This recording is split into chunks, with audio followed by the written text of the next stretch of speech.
Ladies and gentlemen, welcome to this week's episode of Gym Owners Podcast. I'm the host with the stuffiest nose, Tyler Stone. Over there's John Fairbanks. How we doing, John? I am not as stuffy, but I do need to derail us completely off anything we've been talking about or we Okay. have planned. So James Earl Jones is dead. Spoiler R.I.P. alert for those of you, right? Well, he was the first man in the game to agree to full on AI his voice. Really? I didn't Oh know that. yeah. Oh yeah. So like it's because that's how they've been able to Disney and all those fucks, right, are able to use his shit for they'll be able to use it for Vader forever. Like he's agreed to it. Really? And so what's Does he get paid pretty handsomely to cough that up? You my must. guess is he did, right? Because there's been flirting around with like Bruce Willis to be similar, right? Yeah. Like there was some similar things of like likeness. But I think I can't say he was the first, but I know he's like one of the big names. And it's gonna be him and like Morgan Freeman, right? Are gonna be Yeah. the two dudes. And especially, I don't know how old James Earl Jones is or was. I think he was like 93 or Yeah. something. So I'm gonna guess for like the last 25 years, 100% of his value to any project would just be the voice, and probably not his 85-year-old voice. And not his 90-year-old voice either. Yeah. Yeah, like the death rattle 93 is not it. So what's interesting is So this is me over here doing my James Earl Jones all yeah. day today, and I've still got a cold. So I'm like real bad podcast vibes is stuffy mouth breathing, but I'm pretty good at that already. So, But the cool shit with the AI stuff is what's interesting is now. So somebody I know has been dabbling in like being a voice actor for audiobooks. okay, And I guess because everybody and their fucking brother's roommate can write a book and be self-published, there's like 150 million books don't have anyone to read. So there's literally yeah, money on the table. So they've now agreed to allow like the top 100 voice actors that do like the top books to do AI and AI their voice. so it takes the market out cuts the All market the out. up and I knew a guy that was. I guess there's a ton of that too on like Fiverr and shit like that for people to just do voice stuff, oh voiceovers. yeah. I should do that just because I have the setup.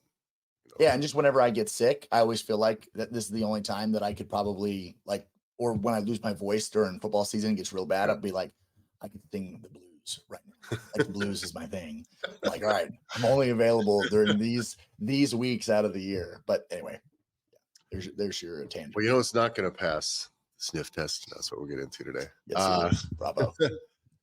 This week, guys, we're going to talk about, for all you gym owners out there, and I hope most of you are gym owners, coaches, aspiring gym owners, fitness professionals, personal trainers, self-employed people, or soon-to-be self-employed people here. We're talking about the sniff test. John and I talk about this a bunch. The sniff test, as we explained it, is someone first hears about your gym, or maybe they've heard about it 7 or 8 times. What pieces of content, what places are they going? Like what does that look like, and what do you need to prepare for as a gym owner as you're kind of crafting your social media, your website, your internet presence? Like there's kind of a balancing act that needs to be done between being like impressive and good and thorough and converting and yada yada yada, and not wasting a bunch of your time on unimportant shit. And this is why we always say, like, you don't need to completely optimize for like full conversions in this as though we're doing some massive large scale stuff. Your website's not getting 100,000 fucking views a week. You know what I mean? It very likely is not. So at that point, like, how much energy do you really need to put into each one of these things? And that's what we're going to go into today, is like really how to get the most out of the least. What is the bare minimum, and what can we really make sure you're doing as far as trimming the fat off of your efforts for your digital sniff test, if you will. And there's 3 kind of like the main platforms, I guess, that we talk about. And you guys can do this thought exercise yourself. It's just when someone hears about your gym, where are they going to go? My first guess, it's either going to be Google or social media, right? Yeah. And let's just go down let's go the Google route first, because that'll lead us to these other things. First off, people want to be informed. If I see something about a gym that I like, I may be interested in going. I need to know everything from hours to the services that they offer. I like to maybe see what's going on in there. What does it look like inside? If I can't see what a gym looks like inside, anywhere digitally, I'm not going to fucking go to that place to find out. So while you don't need to do some giant grand fucking 3D VR walkthrough, like there should be some pictures of the inside of the place. I think some of the basic content boxes you need to check should be pretty obvious to everybody when I say them. What do you do? What types of service you offer? Are there any particular offers? What's the price? Do you have a base product? What is the price? If you're membership only, what is it? I kind of like to know that before I just call. And John, that's changed, I think, over the years. I think a lot of times when I first had my business, I wouldn't lead with my price because even at that time, that was mostly the only thing we had. We weren't doing stacked offers. We weren't doing additional services at that time, which was both of those things were mistakes. But at least the price of my base product will get somebody on their way there. And I think I think people want as much information as they possibly can get. So out of Google, though, the most valuable thing I think is some photos, and your reviews. Your Google review count needs to be up. That is, testimonials reviews are number one on the sniff test because that is social proof. If you have none, I don't fucking know if anyone does any business with you, and that's alarming. Versus if I have hundreds and hundreds of people telling me that they do business with you, not just that they know of your business, not just that I've heard of that place, or I've heard they do good things. That like, oh no, I go there, I pay them money. Just the quote, I pay this business money and I'm not miserable about the experience. That alone goes so far in regards to validating someone else's potential interest in your gym. And the reason why Google becomes so relevant too is because the number one reason why somebody chooses a gym is based off the location. It's the number one, hands down. You look at any of the statistics, nothing else matters first. It's the And what most important thing. and what primarily does Google use for search in regards to a local business? It uses the map features. Correct. When we talk about Google business profile, if you're brick and mortar, no, all of that is filtered through location, right? Yeah, and back in the day, right? Google, and this is going to this is going to drag you guys into nerddom just a little bit, but you have to understand the principle behind it. Google back in the day had a separate app, right? A separate entity called Google My Business, and it was a separate thing that you would build and whatever. And they've done away with that, and now it's the Google Business Profile, and it's fully integrated into where? Google Maps. Yeah. So for you to manage your business now, if you're new to this game, they've pulled it all the way into the Maps app. They don't even have a separate app for it anymore. That tells you, right, where all of that data, where they're pulling it from, it's all location based. The maps, the advertising, anything you can do is always based off of where your actual brick and mortar location is. And by the way, that does you a huge service. Yeah. Huge. One, it weeds out all the bullshit. Imagine trying to play the Google game. You get almost no reach at all if it's not hyper localizing everything for you. So I think that's, again, understand that that's already doing that thing for you, but now you just need validation. You just need social proof. So in regards to helping your business pass the sniff test, get yourself use your nice photos, get familiar with Google Business Profile. Yep. Build it out. Listen, they do a pretty good job of taking you step by step through all of the potential things that you could do and could add to it. It's up to you whether or not you want to pull the trigger on all of them, but I think it's absolutely worth doing. I think if you do not have one, you need to get one. I think every gym owner can do it himself. You do not need to hire this out if you're a small operation. We're getting closer and closer. You set up yours. We're going to work on doing this for personal trainers as well. Yep. Now these are able to be set up not just for brick and mortars, but for services that are not done via a specific location. So I think that's step number one. John, do you think a website is important for a gym? Yes and no. I think it only furthers the sniff test. And because if you treat Google like a website now, because that's what they've done, they have given you a landing page to where now, because what were the most important things back in the day when we all were obsessed with our fucking websites? It was, we need to have a phone number. You need to have a way for them to contact you. You need to have all these things. Google does it. Your website's there. Your phone number's there. Your address is there. You even can have frequently asked questions be there. Like all of the things that we've always said was really important. And the reviews are there. When you build a website, what do they want you to have? They want you to have a place for somebody to do business with you easily, your phone number, your location, reviews, like social proof, all that stuff. You're just recreating it now on the website side. The That level of redundancy, I think, sucks. And I'm hoping that things migrate away. Now, I think there are plenty of functions in this industry, unless Google's business profile gets integrated with a lot of these, kind of like constant communication type systems where they're actually able to manage leads and things like this for, what I mean? If I can go through an inquiry that comes in from Google instead of my website, and it can all get dropped into my backend management system and just happen on its own, that would be super. Until then, you don't need a website, but if someone goes to your website, it can't suck. And I think right. I think that's the important thing. If you don't have a website at all, I'm not saying you need to pull the trigger on it. It's not worth it. If you're certainly not, if you're going to pay for a full-on web designer to do it, you're going to make it all from scratch. That stuff we are not worth the money. They're constantly going to have to update it. Your business is not the type of business.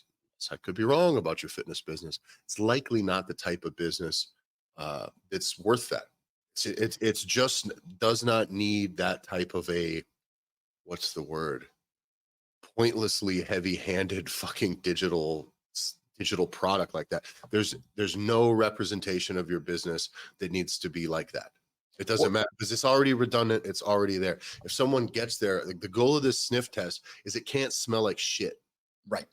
That's what we talk about the sniff test here. So it goes to your website and it looks like shit. Like, oh, fuck is this? There's a lot of gyms in here. I went through a couple of them, have updated their stuff, but back when we were doing audits of tons and tons of gyms, we were basically doing the sniff test via just their social media and some Google reviews. But we'd poke around and we'd see some of these websites and it was like, what the fuck? I saw some that weren't updated since like 2013. Business had 3 Google reviews and, the wrong address and no photos and nothing on social media. Well, that smells like shit. That looks like a place I'm not going to go because I don't even know if it is a place. And you got to understand, like, where are people coming to your website from? Because this is back in the day, website was the only option available. And I don't think we've updated our thinking, and certainly the people selling you that you need a website have not updated their thinking since probably the early mid 2000s, right? Like I'm talking before 2010, because even in the marketing world, the pitch has been websites are dead. Like it's not, the website is dead, because the reality is that if you're going to try and make money in a digital landscape, if you go to a website, it is a static billboard of this is all of our shit. Get to know us. This is about me. Here are our coaches. Well, what do we have that works so much better now that allows you to get to know what the vibe is like and who these people are and get all of this value of learning who a community is? Well, that's very clearly social media. Yeah. So social media does that so much better. And now you're trying to do it in a static format. And so if you have something that comes to your website, this is why most of the digital marketers are like, fuck the websites, because someone is interested in a particular product. So either they are coming from Google, where they now have seen essentially everything they need to see. They saw your social proof. Now they're going to come and check you out a little bit more, or now see what specifically you have to offer. So someone's already coming in wanting to buy something. The last thing they want to do is see a redundancy of all of this shit that is full of stock images, stuff that doesn't look as good as what it just looked like on your Google account through all the photos and videos that you've uploaded. And now you're making it even more difficult. And we talk about this on John, go ahead. Well, I was just saying, we talk about this in the digital world all the time, which is the number of clicks, the number of taps that an interested customer has every time they have to tap, and they have not successfully achieved the thing they want to achieve, which is they want to buy from you. Their interest drops every time. Statistically speaking, if they have to click, you've just lost another percentage of people. And Google right now, remember this, Google's business profile is they're trying to go at your business's need for social media, these layers of content, and the website. So know that Google's trying, just like all of these internet platforms, whether it's YouTube, TikTok, Instagram, Snapchat, they're all mirroring what everybody else does so that they can all hope to one day be bought, essentially, right? I'm sure they'd love to be the one, you know what I'm saying? But Elon Musk has talked about this a bunch with Twitter or X. He's like, he wants to be the one website where that is the news, that is your social media, that is the thing. Well, I don't know that that's entirely possible with any specific platform taking over, but there can be things that are acquired. You're buying their base. And that is, I still think, kind of the play that every one of these places is doing. YouTube, owned by Google, now is making shorts, right? They're just doing TikTok again, right? Everybody is doing that. So all these platforms start to look the same so that you can eventually, like, you won't know the difference from one to the other. And that's just what the new internet is. However, because Google is going at this in a way that is very direct via social media, right? It's more thorough. It's like, oh, there's pictures of the people. If your Google business profile is set up right and looks great, and then you go to your website and it's almost has too much stuff. Like, I've already kind of seen pictures of your coaches coaching people, and I've seen, your staff photo and stuff. Like, I don't need to always then go to your website and see. I'm not interested in an entire page on who your staff is normally. Now, that can still be there, but just understand that nobody will care because they've already seen it. So just know that there actually isn't any value to that, which is what we're getting to next, which is because there's so many redundancies in this flow of the sniff test. Don't put a fuckload of money, time, or effort into this. And this is why, for your website, John and I always advocate finding a website that's integrated with your back end stuff. Whether, we've used Kilo. What are some other ones, John? Kilo's a good one. Yeah, Kilo Gymly and Push Press, Machine. Gymly Machine, right? They're all kind of tied very closely together. All gyms' websites kind of look the same, and I kind of don't care that they do. Because, and here's the reason, matter that these are at least built to convert. They get directly to business, like where they can inquire right away. John, we were going through this with one of our Gear Academy gyms too, with just a few updates to their website. And one of the things that we went on right away, which is like, oh shit, you need to give somebody an option to just not have to deal with the website right away. Not because the website's bad, but like, when I go to your website, I want that momentum of let me find out more to just go right to find a button that's find out more or sign up now or whatever. That's got to happen right away. Like you mentioned it on top of the fold, like you always call it the very first page. Yeah, before the fold, before you have to slide. Exactly. So that way people can opt out of reading all of this stuff, because nobody really needs to read all that. Very few people really are interested in reading everything that's on your website. Your website is only there to pass the sniff test and give them something to click to so they can get a hold of you. That's really it. And the only people that are trying to sell that the website is more important than that are people that build websites. Yep. Like, I've been there. That's where I got started. It's where Tyler and I literally started doing business together for another company, was that I ended up becoming the dude that was building the goddamn web pages. Yep. So like, I know how self-important those individuals can become, and how everybody does this mental masturbation exercise of saying how important the website is and all these things. And when it comes down to it, it just needs to be, it doesn't get in the way. John, we witnessed in that organization some of the dumbest wastes of time and money in regards to website stuff. And when we're on the back end looking at it, we realize there's zero value in any of this compared to what the lowest input version would be. One example we're going to just kind of reskin the main homepage, but to be just kind of a menu of some services. Yeah. And John went through literally just like a template that the thing kind of had, built it out, put some of our photos there, looked great, looked fine. Like, it really looked good. We sent that in. And so it gets forwarded on to somebody's cousin as the web designer who's going to make this website. For 20 grand. It was like $20,000. It was so retarded. It looked the same as the other thing. You just copied whatever I did. It took 6 months. Yeah. And it was borderline to the point where I was like, oh no, I think you're just actually getting robbed by this guy. You know what I'm saying? Like, this is borderline just theft. This is like employee theft more than anything else, is what this looks like. Because this is just some guy who said, oh cool, my cousin will do it for 20 grand. Make him kick you back some money. This guy doesn't fucking know it. They'll fuck all. The whole thing took a shitload of time and wasn't good. Right. And not only that, it's on a platform that requires what?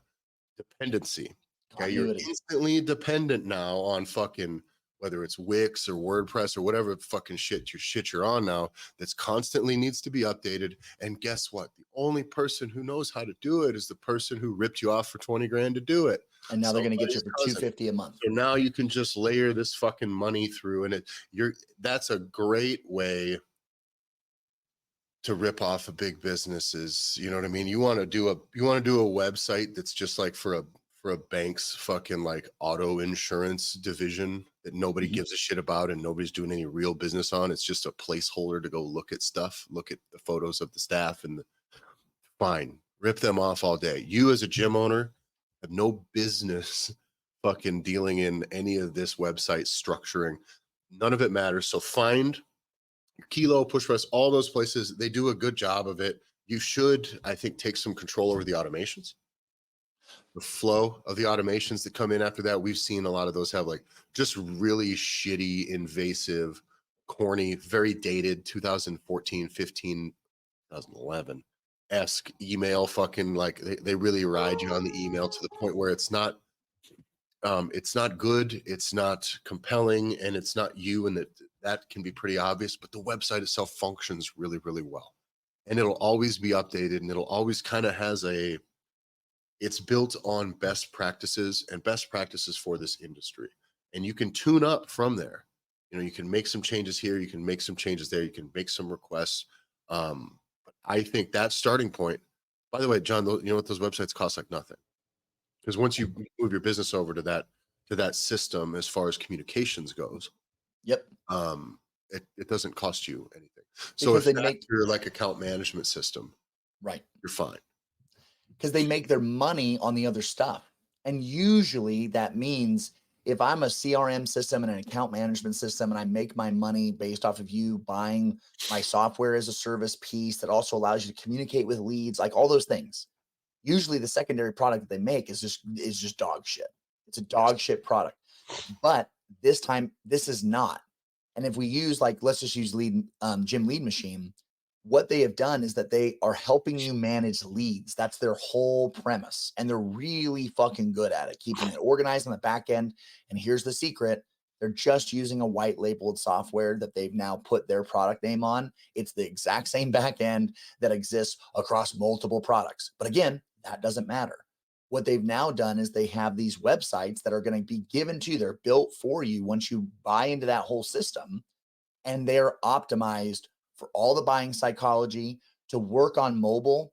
Folks, you don't buy fucking anything on a computer. You buy on a phone. You buy on your mobile device. So you cannot waste time if you're trying to think about any of these things of what does it look like on a computer, because fucking less than 5% of your population is going to use a fucking computer. Well, guess what? They do all that thinking. You don't now need to become a website developer and learn and have all these books and do all this shit, because guess what? It doesn't fucking matter because they just do it. So if you're going to go down the path, just use these guys that already are going to help you do other things well in your business and understand what this static billboard website is for your business, which is to not look like shit. And so guess what? It doesn't. A canned website kind of, it's done by somebody that's selling you another software. Usually that's probably the best bet, I think, for your gym. I don't know a situation where I would go outside of that. Not even one of scale or otherwise. None of it matters. The days of also like putting any information like, here's your workout of the day on your website, and it is fucking so stupid. Because it's only stupid because of all the better avenues that exist now. Yes. Again, it's a mentality of early 2000s, which is wake the fuck up. If the Muscle Farm supplement company figured out in the 2010s that they're no longer putting their workout of the day for fucking whoever the football player that's going to help them pump up their protein powder and is going to be Arm Blaster 2000, they don't put it on the website anymore. What did they do? They just put it on Instagram because they figured out that that's where their volume needed to be. People will visit your social media accounts multiple times. Most likely they're only visiting your website once, and they probably prefer not to.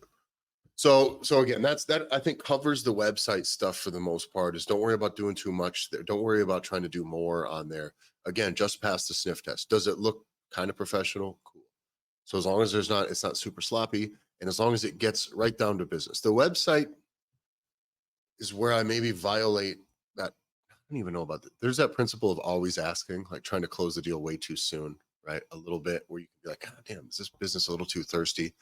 But nowadays, I don't think that's a valid criticism of a website. I want to immediately skip everything I have to read. Give me a too long didn't read abbreviated version. And I think that that's why right away we want to go right into apply now, start now, sign up here, acquire today, free trial session, register, whatever.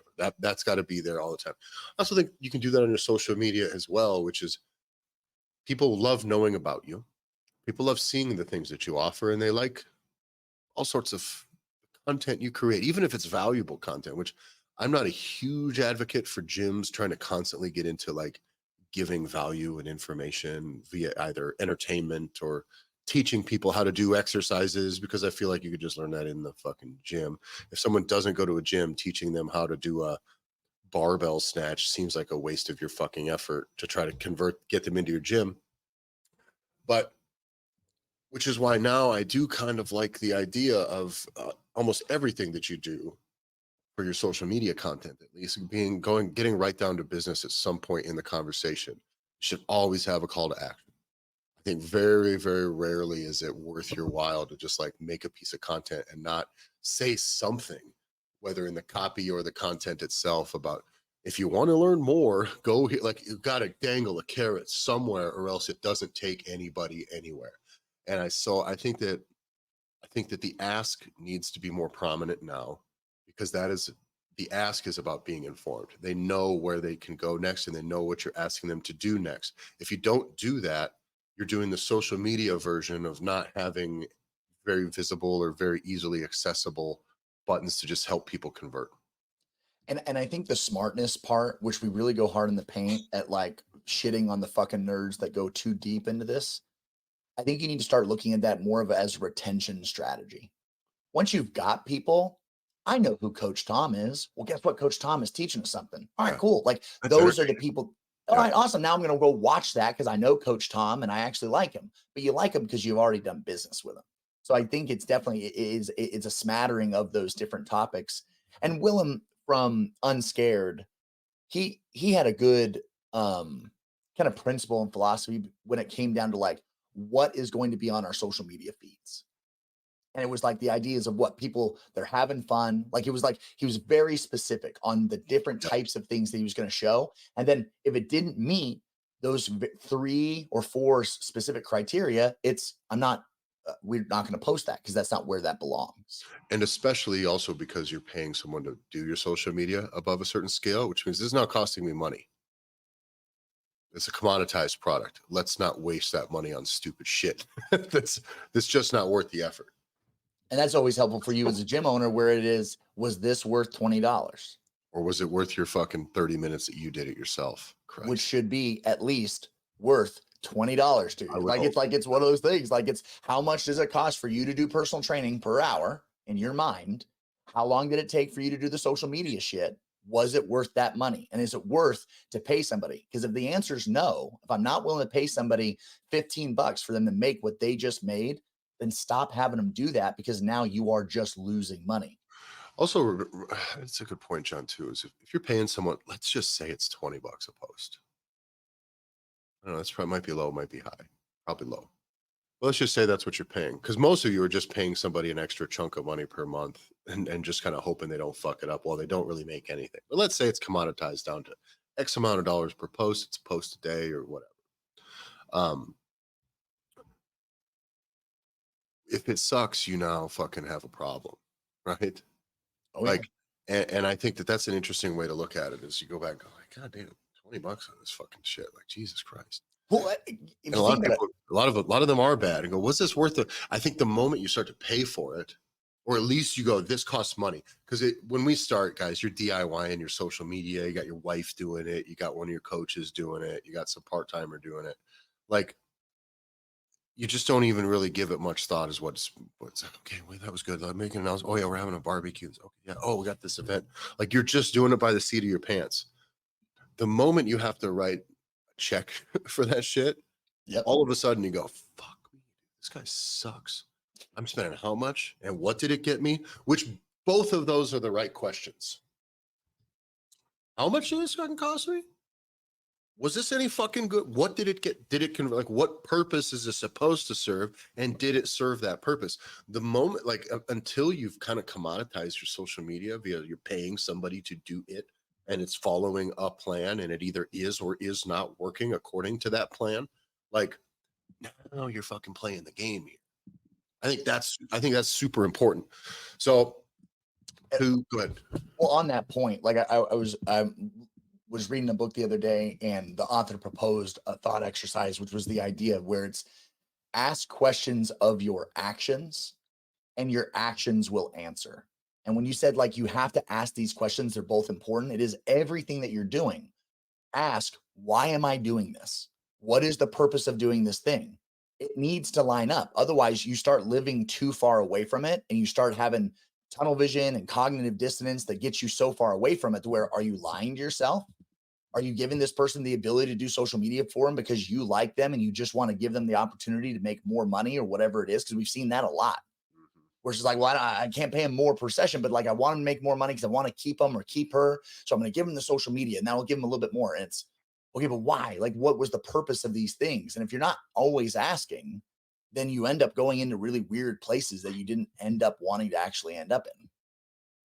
So social media stuff. Yeah. Basics of social media. Frequency, I think, is important. Honestly, what the type of content is not that important to me. Well, it being viral or getting lots of views or even tons of engagement's great, but if you're making every post like an engagement play, your stuff will lose value. To people will get bored if I'm constantly saying some leave some of this in the comments or la da da da in the comment. Those accounts get very corny to me very very quickly, and I think everybody sniffs that out. That's almost being a little bit too persistent on engagement, which is you don't want my engagement, you want my business. So instead of asking me to write a fucking story in the comments for the 5th time this week, which even if I engaged in it one time, it doesn't compel me to do it again because didn't fucking go anywhere. There wasn't anything that happened, so I just think that chasing engagement is not that important. I think you can and should do it from time to time, but I do think your stuff should frequently be about converting. That's your services. That is either proof of your services working via testimonials, reviews.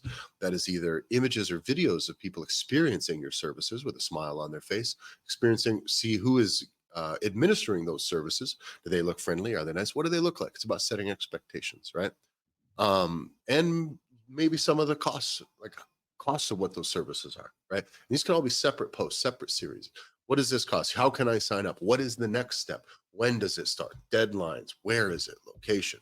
There's lots of that stuff that I think is more useful than just trying to get somebody to tag a friend in the comments. I mean, that shit is 10, 15 years old.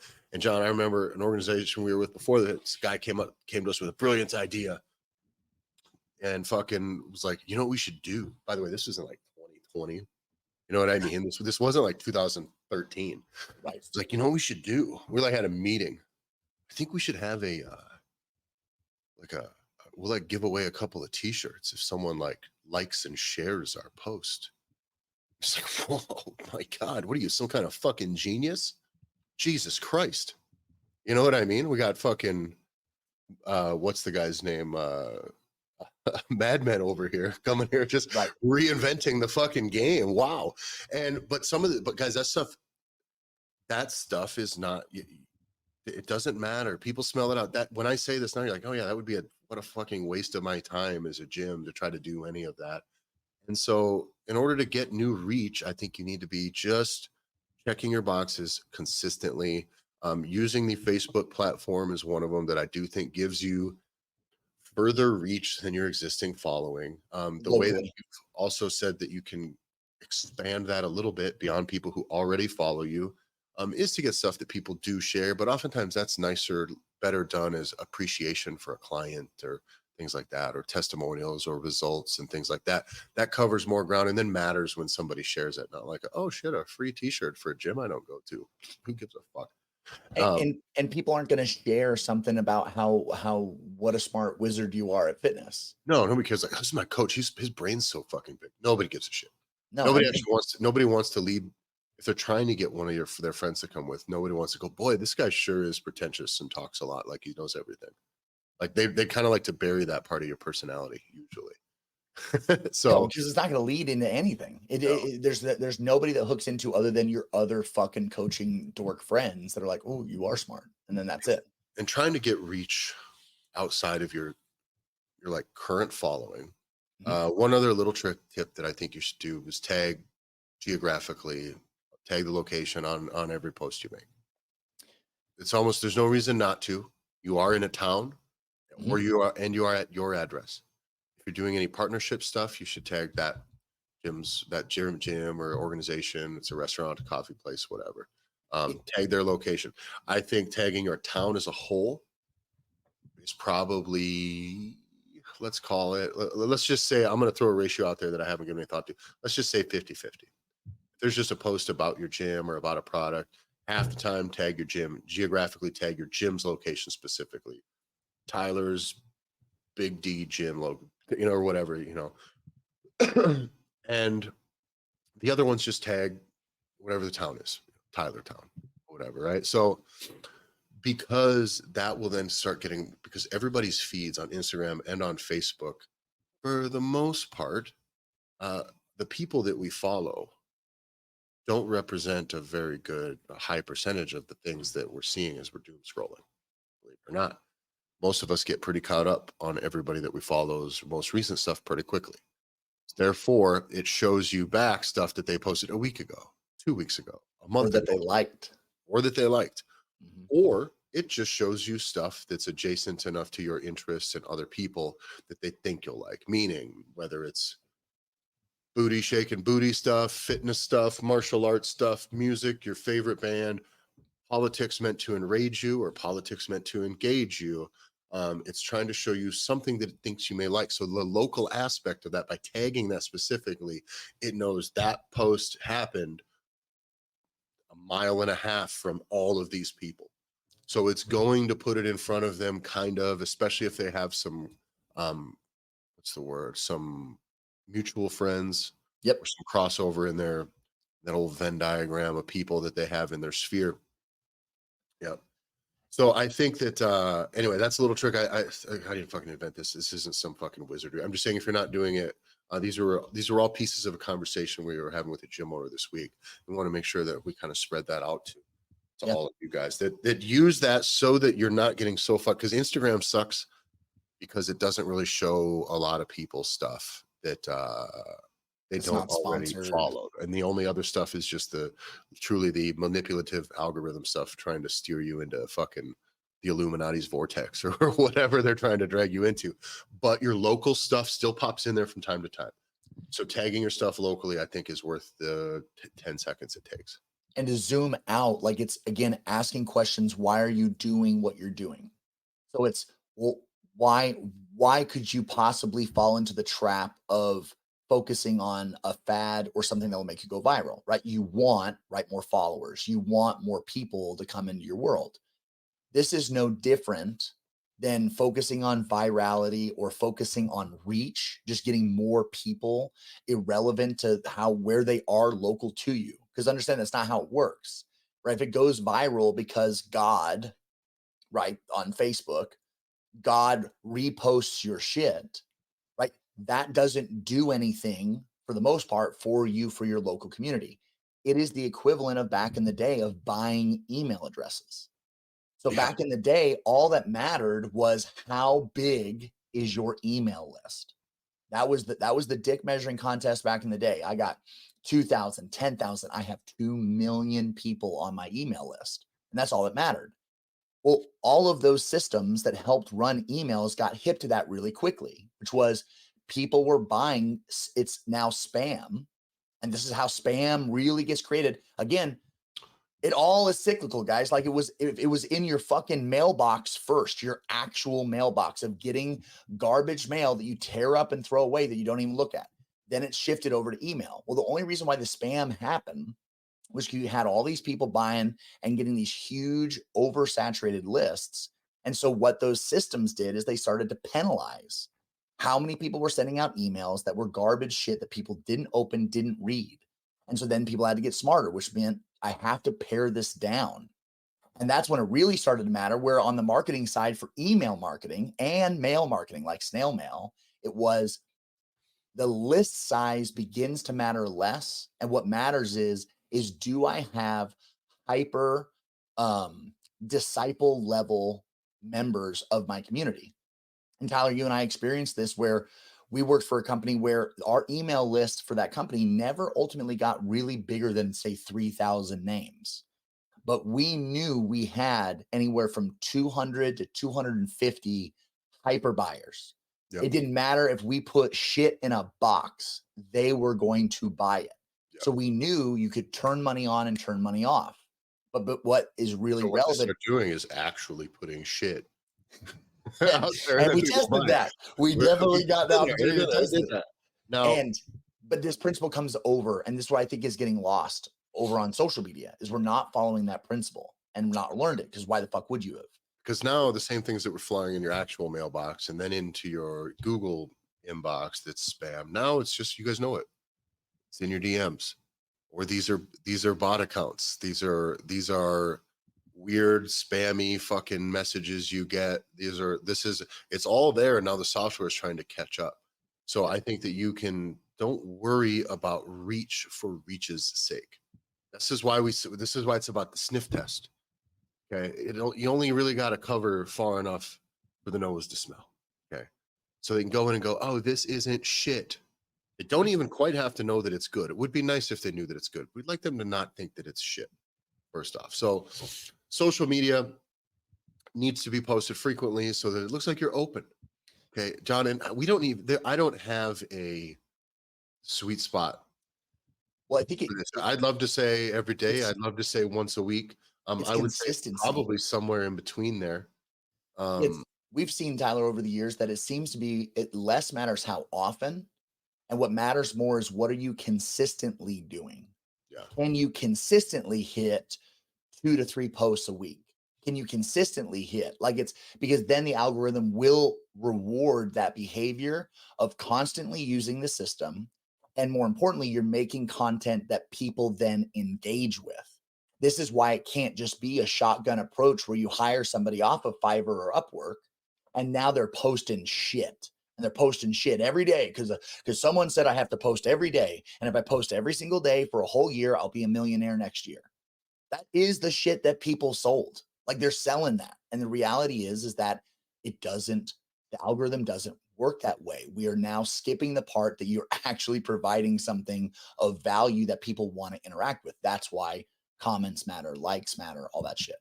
Because to go through an example, I mean, obviously when you have things to say, there's announcements and things like this, like go for it. But when gyms only do that, they don't really have anything to say. They're not trying to actually accomplish anything in their social media. You end up with stuff like this. We have a gym posted mid-December, and then 2 weeks later, a week later, 8 weeks later, month later, 3 months later, a week later. You know what I mean? And then it's pretty consistent. It's about every week, out every 3 weeks. Oh, we took a month and a half off. And then it's about every week as you try to scramble. And you can almost tell, John, that when they start to flail and suddenly start posting once every fucking 5 or 6 days, where it's like, oh, all of a sudden you're wondering why nobody's coming to your fucking door. Like, there's a delay in this flow because people go to your sniff test and it's like, I haven't posted anything in a month. Do they care? Or are they not interested at all? There's gyms out there that don't do anything on social media. If I pull up one right here, I know this one, and business been around for a long time. They're successful, right? For the most part. And they post almost nothing. I mean, almost nothing. And if what they do post is completely not local at all, meaning there is truly zero, like not a single fucking thing that is taken in this gym that is about anything from this gym. That's what's pretty fucking alarming to me. Is people go and see this, they're going to go, oh, this is truly not local. You know what I mean? And then, so that's the issue. If it's either obviously not you, obviously not local, that fails the smell test. No different than if I scroll further enough back into this gym's page, though. Before they started doing this just formulaic stuff, we got a post in 2020. We have, and then they started again, John, in April.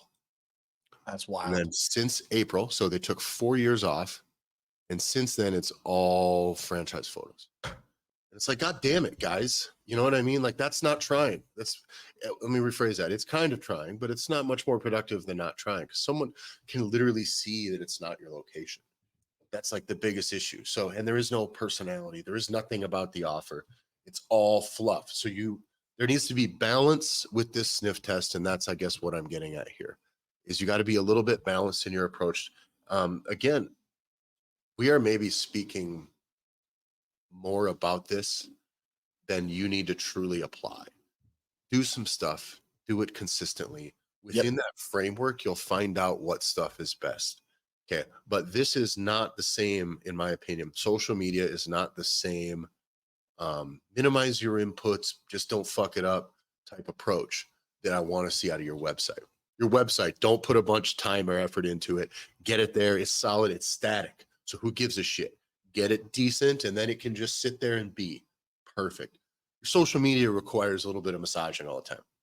Okay, so that's fine. That's a part of the sniff test that you do just have to work on a little bit.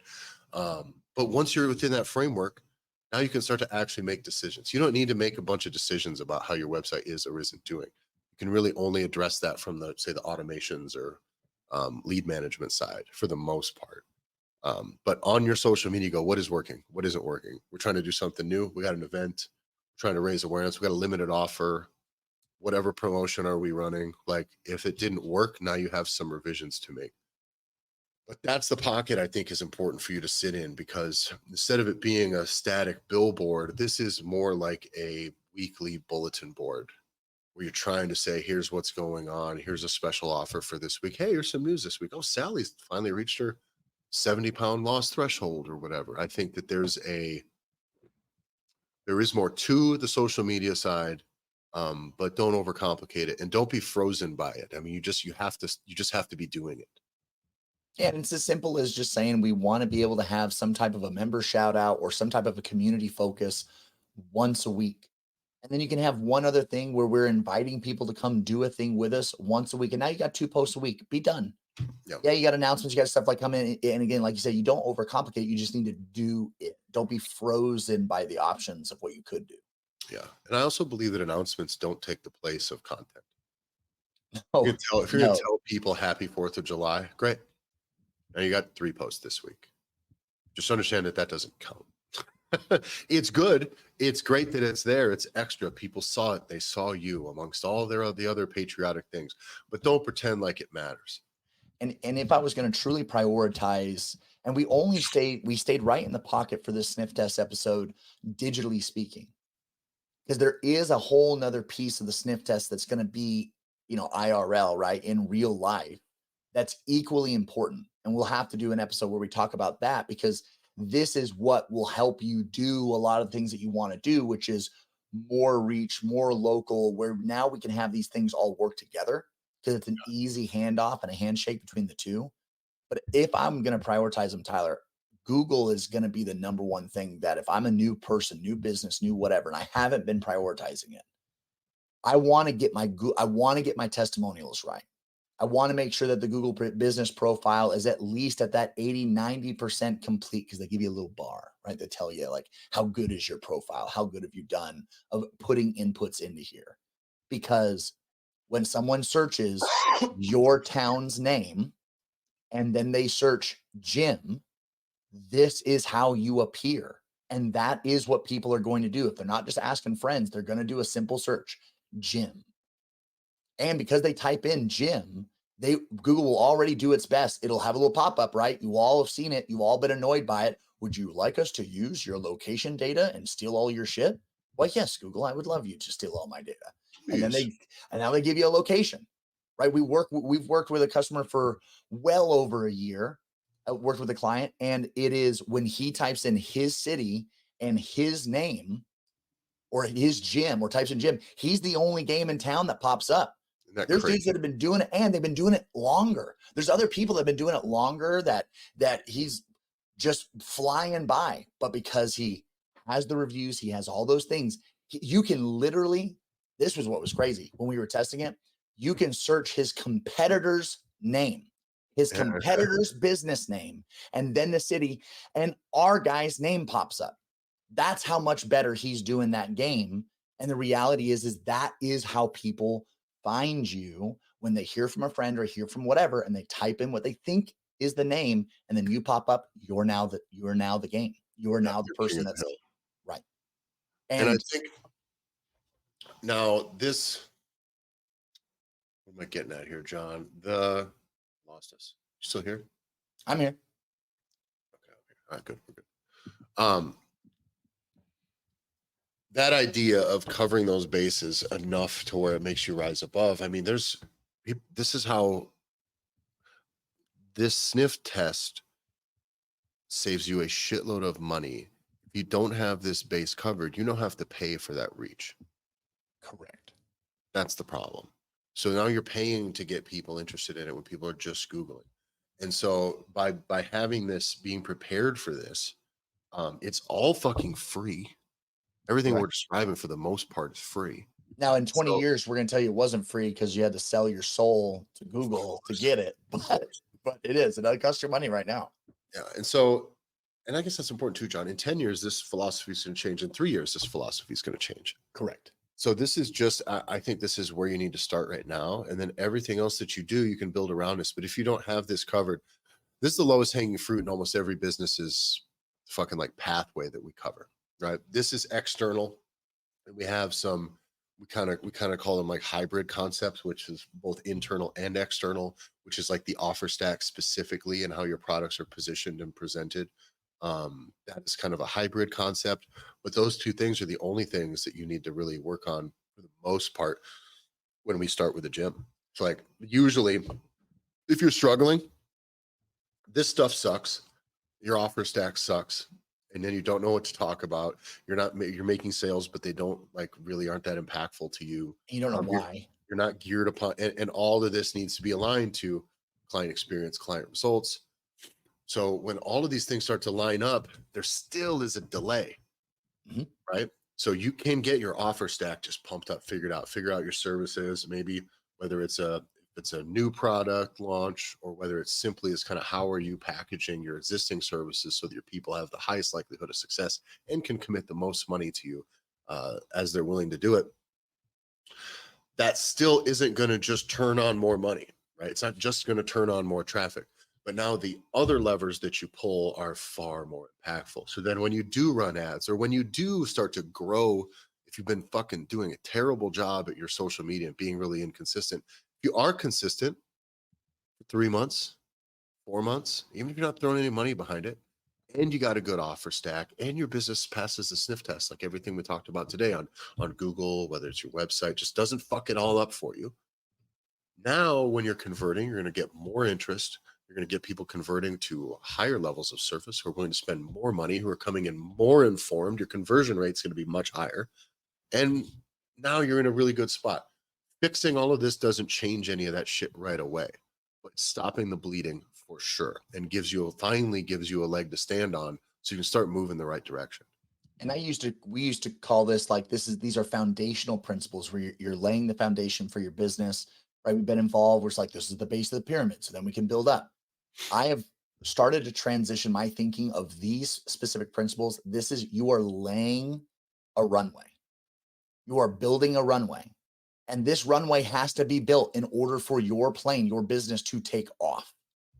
And this runway is really important. How wide and how long you can build it then allows when it's time to go and you want to be able to now infuse and you want to be able to really push, you now have the way to do it. Otherwise, you will run out of runway. You won't have enough built and you cannot bypass that. You just can't. And so that is where all these pieces we're talking about from like the client making sales, these ideas of passing the sniff test for someone who wants to come and do business with you as your client.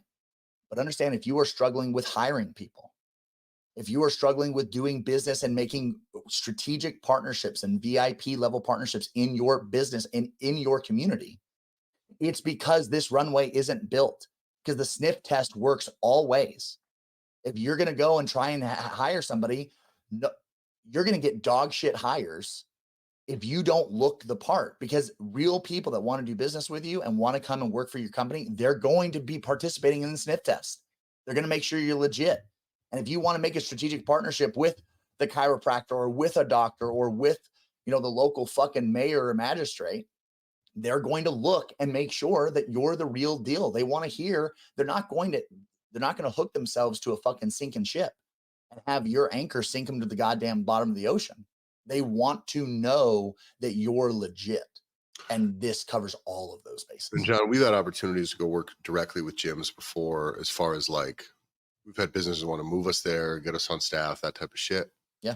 And usually it's like, oh, I'm not going to come in and be the cure for all your bullshit. Right? Like, I'm not attaching myself to some sinking ship here. If these things are not covered, you are going to have a very hard time finding real staff. Now, you can continue to just plug in flunky on flunky on flunky who doesn't care about your system actually getting better or growing or whatever. But the moment you need real adults to do real shit, they look at your stuff and go, what the fuck is this? Right. What the fuck is this? And so keep your shit sharp. Again, it doesn't need to be impressive. It just needs to not be bad. You know what I mean? Yeah. And so get started on the stuff. If you have any questions on any of that, John and I do some, again, we do some one-on-one calls. We charge money for these things. But if you don't want to come in and commit for the whole year or 2-year process of us going through with the Gear Academy, and you don't want to go into the much higher ticket stuff with us, where we're really hands-on with you week to week, really, really pushing the envelope for a fixed amount of time, usually 12 to 16 weeks. Or you want to dip your toes into that by having us just work with you on the few problems you're trying to solve and give you some action plans and get you moving. You can shoot us a message, either message the podcast at the Gym Owners Podcast on Instagram. You can email us at thedudes@hackyourgym.com, or you can find me at Tyler F. and Stone on Instagram. And John? And you can follow me at jbanksfl. Thanks a lot for listening, everybody. We'll see you next week.